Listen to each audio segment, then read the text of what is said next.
The late afternoon sun was beginning to set, washing the town in warm orange light when Dr. Maya Ellison drove down Riverbend Road.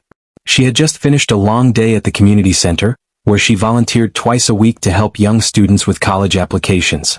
Her favorite music played softly in the background, and for a moment, everything felt peaceful.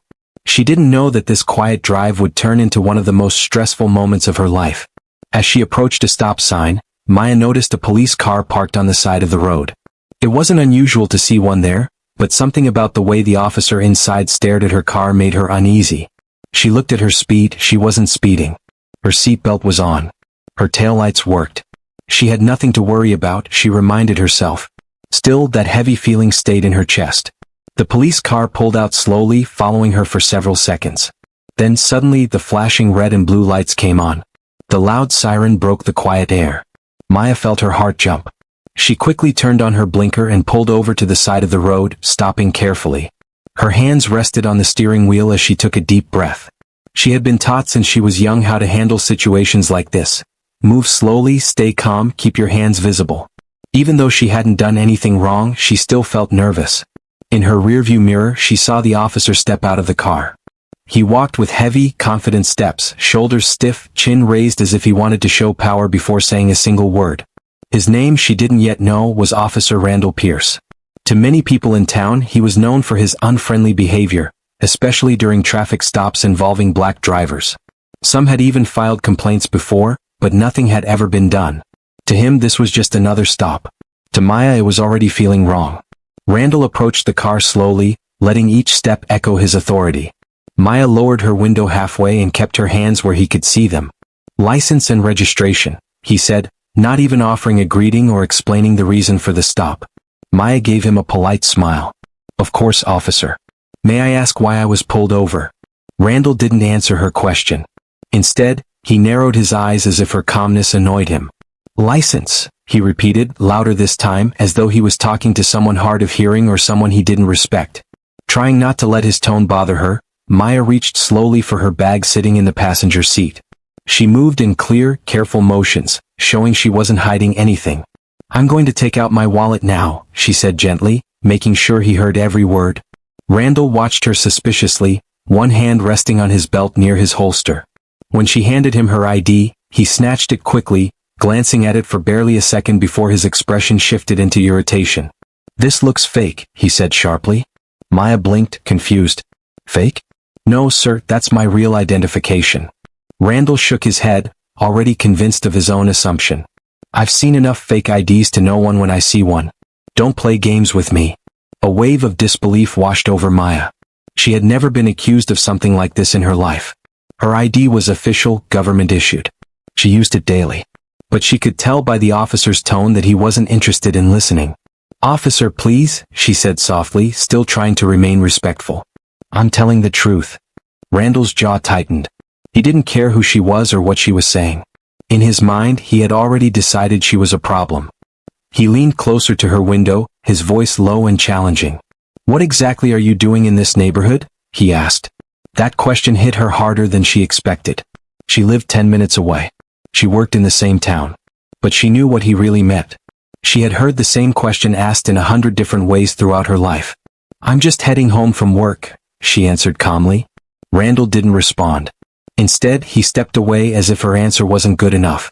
He examined her car from the outside, looking for something, anything he could use against her. A broken light, an expired sticker, a misplaced item. But her car was in perfect condition.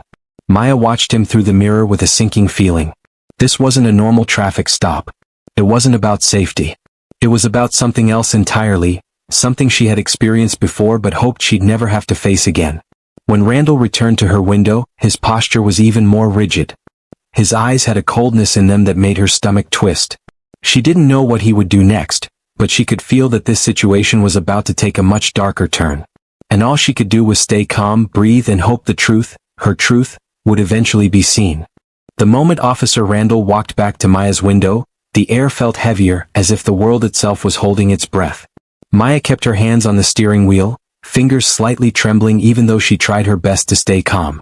She had dealt with difficult situations before, she was a civil rights attorney after all, but something about this officer felt different. His eyes showed no intention of listening, no desire to be fair, and no sign of respect. Randall stared at her for several seconds before speaking. He seemed to enjoy the silence, as if watching her discomfort gave him a strange sense of power. When he finally opened his mouth, his voice was colder than before. "Step out of the vehicle." Maya's eyebrows pulled together. "Step out? May I ask why, officer?" Randall didn't miss a beat. "Because I told you to. Don't question me." His tone was harsh enough to make Maya's heart thump harder. She knew she hadn't done anything that required getting out of the car. She hadn't been speeding, hadn't broken any law. But refusing could make things worse, and she didn't want the situation to escalate. She gently unbuckled her seatbelt and opened the door. As she stepped onto the pavement, the cool breeze brushed her face, but it didn't ease the tension inside her. Randall stood a few steps away, arms crossed, watching her like she was a criminal. "Stand right here," he ordered, pointing to a specific spot on the road, as if she were some sort of troublemaker he needed to control. Maya followed his instruction, keeping her head high. She refused to let him see fear. Randall held her ID in his hand, dangling it between his fingers as though it were trash he planned to throw away. "You know," he said slowly, "I see people like you all the time. Fancy clothes, fancy car, trying to fool officers with fake IDs. His mocking tone made her stomach twist. Maya looked at him straight on. "I'm not trying to fool anyone. That ID is real." Randall smirked, clearly enjoying the chance to provoke her. "Sure it is," he said sarcastically. "Tell me something. What did you print it with? Your home computer?" His words hit like sharp stones. Maya felt anger rising in her chest, but she knew she couldn't show it. She had learned throughout her life that people like Randall looked for the smallest reaction just so they could justify being cruel. "Officer, my identification is valid," she repeated firmly. "If you run it through your system, you'll see that." Randall scoffed. "Why would I waste department resources on something that's clearly fake?"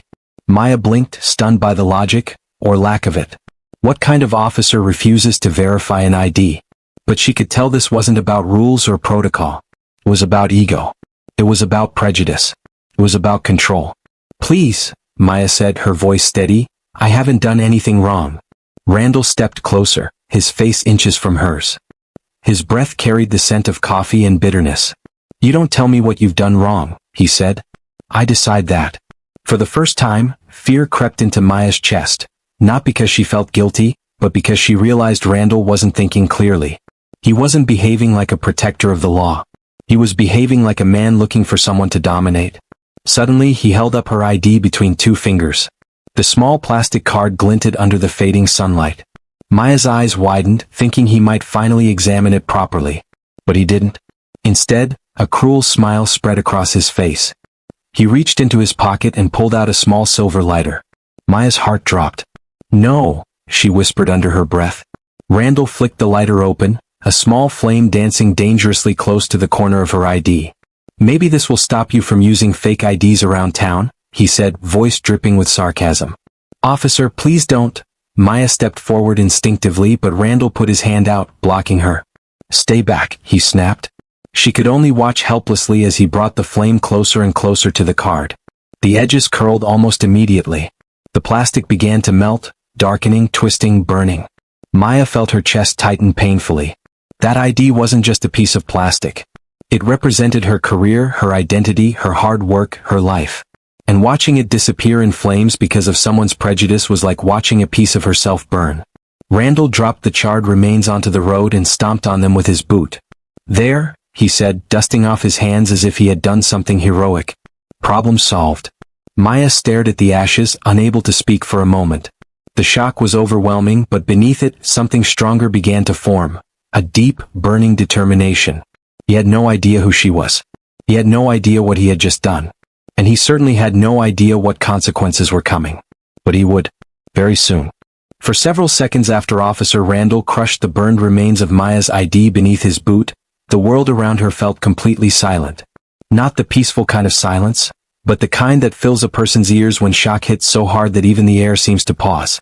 She stared at the dark ashes scattered on the road, pieces of melted plastic clinging to the pavement like wounded fragments of her identity. A part of her wanted to cry, another part wanted to shout, but Maya did neither. She stood there with a quiet strength that came from years of facing situations she never asked for. Randall, however, mistook her silence for fear. He pushed his chest forward with a prideful smirk, convinced he had won some twisted battle. "That should teach you," he muttered loudly, as if performing for an invisible audience. He brushed his hands together dramatically, like he had solved a major problem. Maya could see the arrogance in his eyes, a kind of confidence built not on truth or justice but on power misused. "Do you understand now?" he asked, his voice filled with poisonous satisfaction. "Next time, don't hand out fake IDs like they're candy." Maya finally lifted her eyes to meet his. There was no anger on her face, only an intense, calm focus that made Randall slightly uncomfortable. He wasn't used to people looking at him like that. Most people reacted to his aggression with fear, but Maya's expression held something different. Something he couldn't quite name. Something that made him shift his stance without even realizing it. "Officer," she said slowly, her voice firm but not loud, "you destroyed government property. My legal identification. Without checking it. Without scanning it. Without even asking basic questions." Randall rolled his eyes. "Save the speech. You're lucky I didn't write you up for resisting." "Resisting what?" Maya asked, genuinely confused. "I followed every instruction you gave." Her calmness frustrated him more than anything. He wanted her to lose control so he could justify his behavior. He wanted her voice raised, her hands shaking, her emotions wild, anything he could twist into non-compliance. But Maya refused to give him that satisfaction. Randall took a step closer, puffing his chest again. "I don't have to explain myself to you." But Maya didn't flinch. She didn't step back. If anything, she looked steadier than before. Instead of reacting to his aggression, she simply asked, "Am I being detained?" Randall stiffened. He didn't like that question. Not from her, not from anyone. It made him feel challenged. It made him feel exposed, like the thin layer of authority he wore as armor suddenly wasn't enough. "You're in no position to ask questions," he snapped. "You'll stay right here until I say otherwise." Maya folded her arms gently. "But on what grounds?" Her voice was soft, but her words struck with precision. She knew the law better than he ever had, and though she wasn't showing it outright, Randall could somehow feel it. That irritated him even more. "On the grounds that I don't believe you," he said stubbornly. "That is not a legal reason," Maya replied. Randall's jaw clenched so tightly a vein appeared near his temple. He stepped back, reaching for his radio, though he didn't need backup and had no real reason to call anyone. He only wanted to look in control. But before he could speak into it, a faint sound caught his attention, the clicking of a phone camera. It was subtle but unmistakable. "Hey!" he barked, spinning around. Across the street, a young man quickly lowered his phone and pretended to be tying his shoe. He hoped Randall hadn't fully seen him. Maya noticed the man too, and her heart filled with a quiet gratitude. Someone had seen what happened. Someone had proof. Randall glared at the bystander for a long moment, then looked back at Maya. His frustration doubled. He knew he had pushed the situation too far, but his pride wouldn't let him back down. Pride was dangerous like that. It made people blind to their own downfall. "You stay right here," he growled again. "I'm not done with you." Maya didn't reply. She simply stood still, her face unreadable. Inside, though, something powerful was rising. She wasn't angry, she was resolute. What Randall had done wasn't just wrong, it was unlawful. And she knew exactly what steps would follow next. Randall paced back and forth, muttering to himself, trying to figure out what else he could do to justify his actions. He even circled her car again, hoping to find some kind of violation. But the vehicle was spotless. Every light worked. Every sticker was valid. The plates were clean. Nothing gave him an excuse. Minutes passed and the sky grew darker. The fading sunlight painted long shadows on the road. Maya's clothes fluttered lightly in the wind, but she didn't move. Randall's boots stomped angrily across the pavement, but hers remained still. Finally, unable to think of anything else, he turned back to her and snapped, "You're lucky I'm letting you off with a warning." Maya looked at him as if she could see straight through him, through the anger, through the prejudice, through the insecurity he tried so hard to cover with authority. "Officer," she said softly, "this is far from over." Randall opened his mouth to respond, but before he could, another sound echoed down the road. A police SUV. Coming fast. And everything was about to change. The sound of the approaching police SUV grew louder and louder until it finally turned the corner, its headlights slicing through the evening light. Maya watched it carefully, her expression calm but her mind alert. She knew that whoever stepped out of that vehicle could change everything, for better or worse. Officer Randall straightened his uniform quickly, brushing invisible dust off his sleeves. He tried to look composed, but his stiff shoulders and clenched jaw showed he was nervous. He had not called for backup. He had not requested a supervisor. Yet one was arriving anyway. That alone made him uneasy. The SUV came to a smooth stop a few feet away, and the door swung open. Out stepped Lieutenant Danielle Harris, a well-respected officer known for her fairness and sharp intuition. She wasn't tall, but she carried herself with a quiet authority that didn't need loudness or aggression to be felt. Her presence alone shifted the atmosphere. Randall forced a smile. "Lieutenant Harris," he said quickly, trying to sound in control. "Glad you could make it." Harris didn't respond right away. Her gaze moved from Randall to Maya, then to the blackened pieces of the burned ID scattered on the pavement. Her eyes narrowed almost imperceptibly. She had seen many things during her years on the force, but this scene was unusual and deeply unsettling. "What's going on here?" she asked, her voice level and professional. Randall stepped forward as if eager to explain before Maya could speak. "Routine stop," he said. "Driver presented a fake ID. I confiscated it and took care of it." "Confiscated?" Harris asked sharply. Randall cleared his throat. "Yes. It was fake, so I destroyed it." Maya watched Harris carefully. The lieutenant's face remained calm, but something changed in her eyes. A flicker of disbelief, then anger, then something else. Recognition. She looked at Maya again, more closely this time. Her eyes widened just a fraction. "Ma'am," Harris said, her tone suddenly different. "Could you please confirm your name?" Maya nodded respectfully. "Dr. Maya Ellison." Randall almost choked. "Doctor?" He spun toward her with wide eyes. "You told me your name was Maya Ellison. You never said you were a doctor." "You never asked," Maya replied simply. Harris's expression grew even more serious. She took a slow breath, trying to process what she was seeing. She turned toward Randall with a look that made his stomach twist. "Officer Pierce," she said, addressing him formally. "Do you have any idea who Dr. Ellison is?" Randall blinked, confused. "What does it matter? She handed me a fake ID." "That ID was real," Harris snapped, sharper than anyone had heard her speak in years. "And you just destroyed the identification of one of the state's leading civil rights attorneys." Randall's mouth fell open. "Civil rights, what?" Harris took a decisive step forward. "She is also the newly appointed advisor for the State Police Reform and Accountability Committee. The one we are required to work with." She pointed to the ashes on the road. "And you burned her government ID." Randall's face drained of color.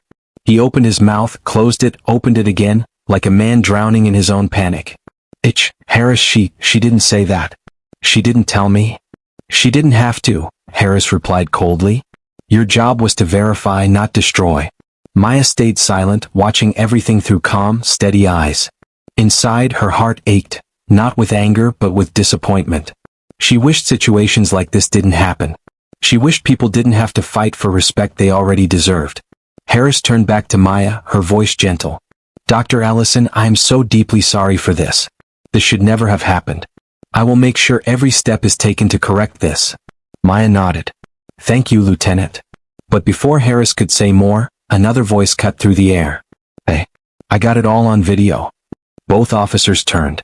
The young man who had been pretending to tie his shoe earlier now stepped forward, his phone raised slightly. He wasn't afraid anymore. He was determined. Randall's eyes widened. "You were recording? That's illegal. You can't." "It is legal," Harris interrupted sharply. "And you will not threaten him." The bystander's shoulders relaxed, but his grip on the phone tightened.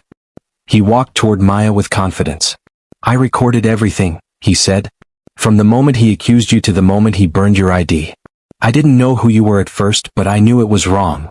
Maya offered him a warm, grateful smile. "Thank you. Your courage means more than you know." Harris exhaled slowly, realizing how serious the situation now was. A respected attorney. A video witness. A destroyed ID. A prejudiced officer. This was no longer a simple traffic stop. This was now a case that could shake the entire department. Randall, trembling, whispered, "Lieutenant, please, can we just talk about this?" But for the first time that evening, Harris's voice carried steel. "No, Officer Pierce. We cannot." And with that, Randall's downfall began, while Maya's quiet strength stood brighter than ever. Maya stood on the cracked pavement, her hands still resting calmly on the steering wheel of her car as Lieutenant Harris stepped closer. The moment Harris's eyes met Maya's again, There was a flicker of recognition, a subtle shift in the air. Harris's expression changed from professional curiosity to a mix of alarm and urgency. She had seen Maya before, on television, in community meetings, and in countless news articles highlighting her work for justice and equality. The realization hit Harris hard. This wasn't just any driver. This was one of the most influential civil rights leaders in the state. Randall's chest rose and fell rapidly. He could feel the shift in energy, though he couldn't fully understand why.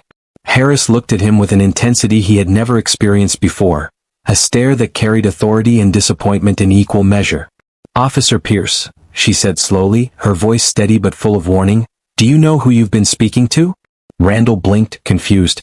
I mean, she's just a driver, isn't she?"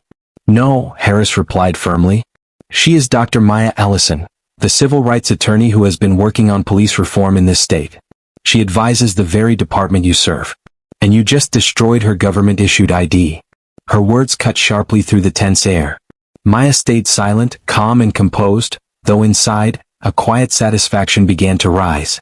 She had known her identity wouldn't matter to someone blinded by prejudice, but now the truth was undeniable and Randall was forced to confront it. Harris took another step closer to Randall, lowering her voice slightly, but the command was unmistakable. "This is serious, Pierce. Do you understand the gravity of what you've done?" Randall's face went pale. He opened his mouth, then closed it again, searching for something, any excuse, but none came. His mind raced, trying to untangle the impossible situation he had created. He realized for the first time that he wasn't in control. His arrogance, fueled by bias, had led him to destroy the idea of someone who commanded respect far beyond the limits of his authority. The young bystander, holding his phone, stepped forward and said, "I recorded everything. From start to finish. I didn't know who she was at first, but I knew this wasn't right." Harris nodded sharply. "Thank you. This will be crucial evidence." She turned to Randall with an unflinching stare. "Officer, the video confirms misconduct. This is no longer just a traffic stop. You will be held accountable." Randall's hands trembled slightly. He looked at Maya, who had remained composed the entire time. There was no malice in her eyes, only a quiet authority. She didn't need to speak. Her presence alone conveyed a message stronger than any words could. Harris leaned slightly toward Maya. "Dr. Ellison, I am deeply sorry for what has happened. I promise you, we will take the appropriate steps to make this right." Maya nodded. Her voice was soft but firm. "Thank you, Lieutenant. I hope this serves as a lesson, not just for Officer Pierce but for the system itself. Respect and accountability must come first." Randall realized in that moment that everything had changed. The person he had tried to intimidate, the driver he had thought he could control, was far more powerful than he had imagined. And the consequences of his actions were just beginning to unfold. Harris stepped back and signaled the bystander to save the recording and hand it over. The evidence was clear, irrefutable. Randall felt a wave of dread settle over him, heavier than anything he had experienced in his career. For the first time, he knew that the arrogance and prejudice that had guided his actions would not protect him from the consequences. Maya looked at Randall one last time, her gaze steady, unwavering. She didn't shout, didn't accuse, she simply allowed him to see the truth reflected in her calm composure. That silent power carried more weight than any punishment she could have demanded. And in that moment, it became clear to everyone present that this encounter was no longer about a traffic stop, or even a burned ID. It was about justice, accountability, and the undeniable strength of a person who refused to be diminished, no matter the hostility of those around her. Maya remained standing on the pavement, her calm, steady presence drawing the attention of everyone nearby. Lieutenant Harris, still absorbing the situation, finally spoke again, her voice carrying authority mixed with urgency. "Officer Pierce, do you have any idea the position Dr. Ellison holds, and the influence she has in this state?" Randall swallowed hard. His mind raced, desperately trying to grasp what Harris was saying. I mean I didn't know," he stammered. "She didn't tell me." Harris shook her head slowly. "She didn't have to. Your job was to treat her with the same professionalism and respect you are required to give any citizen. You destroyed the idea of a woman who not only practices law at the highest level but also advises the police department on reform. Do you understand the gravity of that?" Randall's stomach sank. The words hit him harder than any reprimand ever could. For a moment, he looked as if he might collapse under the weight of what he had done. The reality of his actions finally broke through the arrogance and prejudice that had clouded his judgment for years. Maya, standing silently, allowed the moment to settle, letting Randall confront the truth on his own. Her expression was calm, but there was a quiet fire in her eyes, a fire that told him she was not someone who could be intimidated or dismissed. She wasn't just a driver or a passerby, she was someone who had dedicated her life to justice, equality, and holding people accountable, no matter their rank or position. Lieutenant Harris's gaze shifted from Randall to Maya. "Dr. Ellison, your presence here is unexpected," she said carefully. "But I assure you we will address this properly. Officer Pierce's behavior is unacceptable." Maya nodded, keeping her composure. "I trust the department will take responsibility, Lieutenant. But more importantly, I hope this incident highlights the need for better training and awareness. Prejudice like this cannot continue in a department tasked with protecting citizens." Randall looked around, noticing the young bystander holding the video phone. The recording had captured every moment, the accusation, the intimidation, the burning of the ID. The power of evidence struck him like lightning.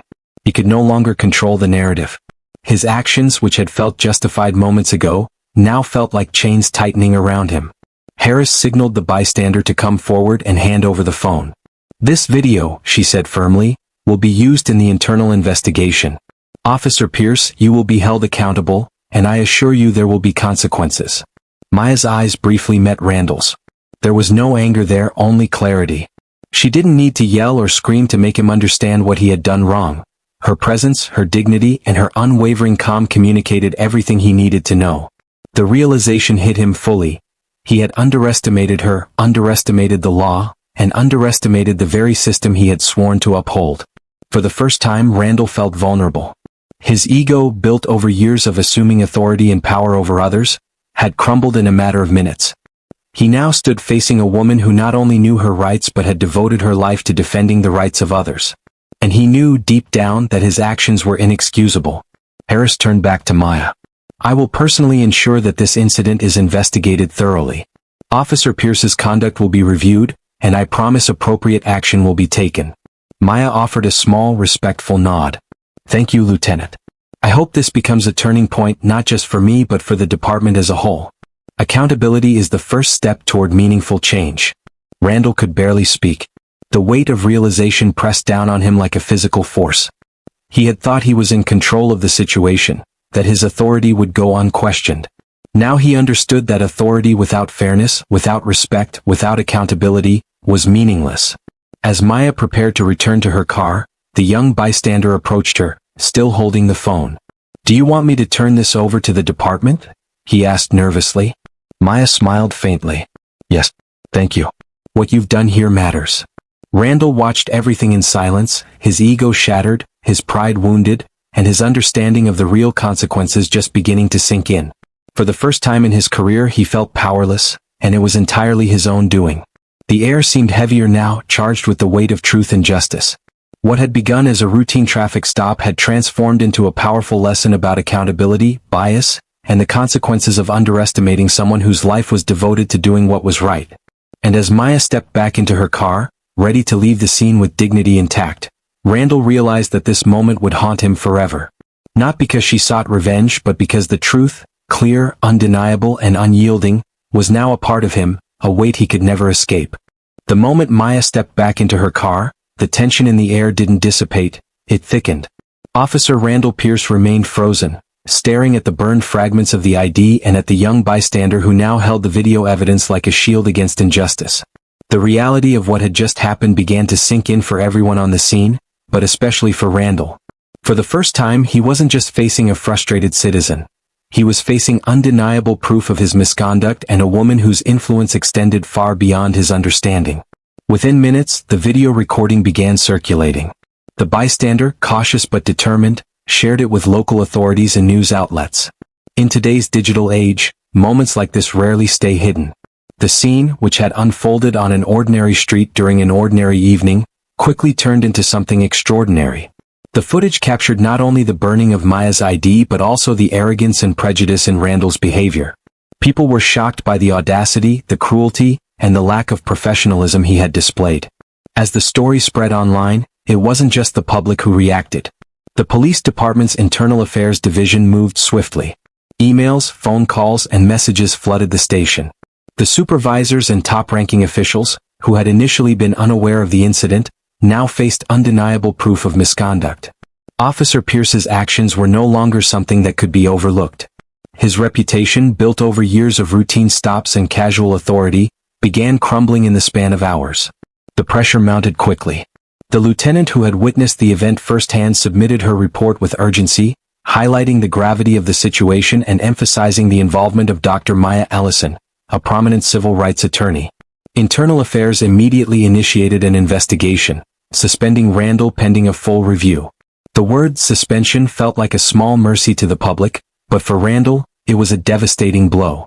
He had prided himself on authority and control, but now both were stripped away in an instant. The media caught wind of the story almost immediately.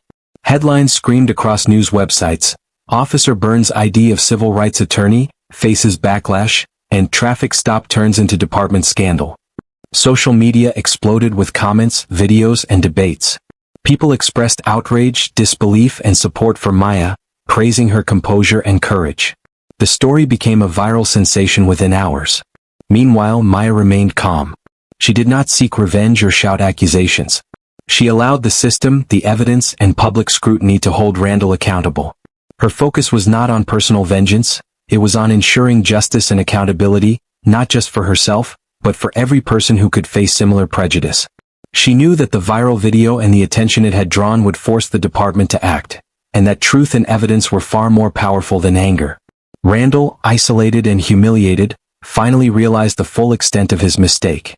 He had acted impulsively, fueled by bias and ego, without considering the consequences. Now, those consequences were unfolding faster than he could comprehend. The suspension was just the beginning. There were internal hearings, potential lawsuits, and the undeniable public shame that would follow him for years. By the end of the day, the street where the incident had occurred was quiet again. Maya's car drove off, her presence leaving a lasting impression on the witnesses, the bystander, and even on Randall. The message was clear. Justice could not be intimidated, and accountability was inevitable. Randall would have to face not just the law, but the undeniable truth of his own actions. And he knew deep down that this would be a moment he would never forget. Even as he sat alone later in the empty precinct, the weight of the day pressed on him. Every action, every harsh word, every moment of prejudice now replayed in his mind. The viral video, the social outrage, and the recognition of Maya's influence would not allow him to ignore what he had done. It wasn't just a mistake, it was a turning point in his life, one that would define him long after the incident faded from public attention. And in that moment, Randall realized the harsh truth. Prejudice has consequences, arrogance has limits, and no one, even a police officer, could escape accountability when confronted with the undeniable power of truth. After the chaos of the day, Maya drove home with a sense of quiet resolve. The streets were bathed in the soft glow of streetlights, but the events that had unfolded lingered heavily in her mind. She didn't feel victorious because this wasn't about winning, it was about justice. The burned ID, the prejudiced officer, the viral video, all of it was a stark reminder of how fragile fairness can be when faced with bias and power misused. And yet, through it all, she carried herself with dignity, knowing she had acted correctly and calmly, letting truth and evidence speak louder than anger ever could. Meanwhile, Officer Randall Pierce sat in his apartment, staring blankly at the ceiling. The suspension letter still sat on the table in front of him, stark and unyielding. He felt exposed, humiliated, and deeply unsettled. For the first time in his career, he realized that authority without integrity was meaningless. The world had seen his actions, captured in high definition by a phone camera, and he had no way to undo what he had done. The public outrage, the internal investigation, and the undeniable proof of his misconduct all pressed on him like a weight that could not be lifted. Back at the police department, Lieutenant Harris worked diligently to ensure the case was handled properly. She met with Internal Affairs, reviewed the video, and coordinated with the department's legal team. The goal wasn't revenge against Randall, it was accountability. They wanted to ensure that future officers understood the seriousness of misconduct and the importance of impartiality and respect for all citizens. Maya's presence in the case made it impossible to ignore, and it sent a clear message. Bias, prejudice, and reckless behavior would not be tolerated, no matter the rank or years of service. Maya, in the days that followed, chose to use the incident as a platform for change rather than retaliation. She appeared in local interviews and community meetings, emphasizing the importance of police reform, proper training, and public accountability. She spoke about the incident not to shame one man, but to highlight systemic issues that allowed prejudice to persist. Her words carried weight because she had lived through the injustice and emerged composed, empowered, and committed to change. As news outlets covered the story, the public response was overwhelmingly supportive of Maya. Many praised her restraint, intelligence, and courage. People began discussing police reform, bias training, and the importance of ethical behavior in law enforcement. The incident became a case study in how accountability works when truth is paired with calm, unwavering confidence. Randall's career, however, faced significant consequences. The internal investigation determined that his actions were not only unprofessional but a violation of departmental policies and civil rights regulations. He faced disciplinary hearings, suspension, and mandatory sensitivity and bias training. The humiliation of the public backlash, combined with official reprimands, left him with little room to defend his behavior. For the first time, he understood the real power of accountability and the personal cost of letting prejudice guide his actions. Maya, meanwhile, continued her work with renewed determination. She advocated for stronger protections for citizens, better oversight of law enforcement, and educational programs designed to eliminate bias. She emphasized that no one should have to face the humiliation and danger that she had endured. Her story became an example for others, not only in her community but across the state. People looked up to her as a figure of resilience, dignity, and moral clarity. In the quiet of her office, Maya reflected on the day of the traffic stop. She didn't dwell on anger or revenge. Instead, she focused on the lessons learned, the awareness raised, and the small but meaningful steps toward systemic change. The incident with Officer Pierce had been frightening and demeaning, but it had also been a catalyst. A reminder that courage, calm, and unwavering adherence to truth can create change far greater than any single act of retaliation. By the end of it all, the story had transformed from a personal injustice into a powerful lesson about the importance of accountability, integrity, and resilience. Maya had not only defended herself, but she had also amplified a message for everyone. Respect is non-negotiable, justice is worth fighting for, and no act of prejudice is too small to be held accountable. And as she moved forward, she carried that lesson with her, determined to ensure that others would not have to face the same indignity she had endured.